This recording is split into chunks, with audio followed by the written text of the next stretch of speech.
भोजपुरी अभिनेत्रियों की बात हो और साहिबा शेख की बात नहीं हो तो बात अधूरी हो जाती है। अरे साहिबा शेख को नहीं पहचानते? जरूर पहचानते होंगे। अरे वो अपने मनोज भैया के पहले फिल्म की पहली हीरोइन, जिसे रानी चटर्जी के नाम से पूरी दुनिया जानती है। नमस्कार, मेरा नाम अनूप नारायण सिंह है और आप सच टॉक्स को देखना शुरू कर चुके हैं। फिल्म थी ससुरा बड़ा पैसे वाला और फिल्म के जो नायक थे वो थे मनोज तिवारी। एक नायिका की तलाश थी और ये नायिका मिली जिसका नाम साहिबा शेख था। गोरखपुर के बाबा गोरखनाथ मंदिर में एक सीन शूट किया जाना था। अब दिक्कत यह थी कि साहिबा शेख को एंट्री नहीं मिलती, तो फिल्म के निर्देशक ने साहिबा शेख का नाम रख दिया रानी चटर्जी। उम्र रही होगी 16-17 साल। फिल्म सुपरहिट रही। फिल्म ने मनोज तिवारी को भोजपुरी का अभिनेता बना दिया, तो रानी चटर्जी को भी भोजपुरी की एक स्थापित अभिनेत्री के रूप में स्थापित कर दिया। उसके बाद मनोज तिवारी ने रानी चटर्जी के साथ कई सारी फिल्में की। हालांकि अब रानी चटर्जी ने एक बड़ा खुलासा किया है। मनोज तिवारी ने अपनी फिल्म से उन्हें बाहर का रास्ता दिखा दिया था। आपको लग रहा होगा कि रानी चटर्जी की चर्चा क्यों कर रहे हैं। रानी चटर्जी अब 35 पार कर गई हैं, पर अभी तक उन्होंने विवाह नहीं किया है।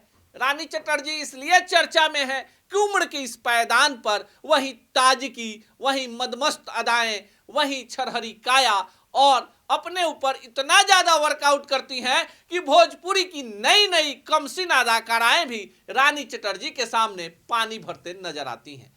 जब वेब सीरीज का जमाना शुरू हुआ और मस्त राम में अपनी मस्त अदाओं से सिर्फ भोजपुरिया दर्शकों को ही नहीं, पूरे देश दुनिया को रानी चटर्जी ने झुमाया, तो इनको नोटिस किया गया। खतरों के खिलाड़ी में भी रानी चटर्जी नजर आई। रानी चटर्जी भोजपुरी की एक ऐसी अभिनेत्री हैं जो पिछले 24-25 वर्षों से कंटिन्यू काम कर रही हैं और उनका मार्केट डिमांड भी है। स्टेज शो भी करती हैं, एल्बम भी करती हैं, गाना भी गाती हैं। और आपको बता दें कि मनोज तिवारी के सांसद बनने के बाद रानी चटर्जी ने कांग्रेस की सदस्यता भी ले ली। पर खबरें जो हम आपको बताना चाहते हैं वो फिल्मी रानी चटर्जी का नाम या फिर बाकी चीजें नहीं है, रानी चटर्जी की शादी है। हाल ही में एक साक्षात्कार में रानी चटर्जी ने कहा कि उनका जो दुल्हा होगा वो फिल्मी नहीं होगा। हो सकता है कि उनके चाहने वाले में से ही कोई एक उनका दुल्हा होगा जो उनका ख्याल रखेगा, उनकी भावनाओं का आदर करेगा और उनका सम्मान करेगा। विवादों के साथ रानी चटर्जी का चोली दामन का भी साथ रहा।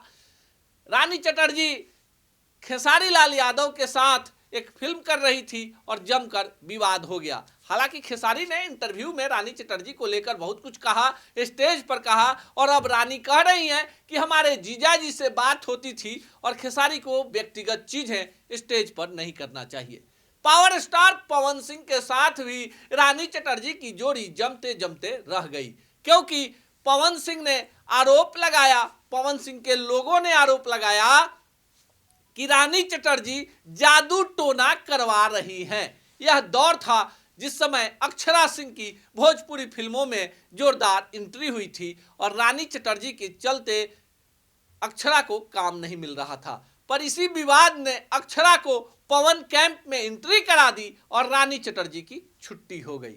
रानी चटर्जी लगातार काम कर रही हैं और अब शादी वाले बयान को लेकर ज्यादा चर्चा में है। खबर है कि 2025 में रानी चटर्जी जो है वो निकाह के बंधन में बंध जाएंगी और उनके चाहने वालों के लिए खुशखबरी है कि उनके दुल्हों की जो लिस्ट होगी, जो उनका पसंदीदा दुल्हा होगा, वो कोई फिल्म कलाकार नहीं होगा, उनका चाहने वाला भी हो सकता है।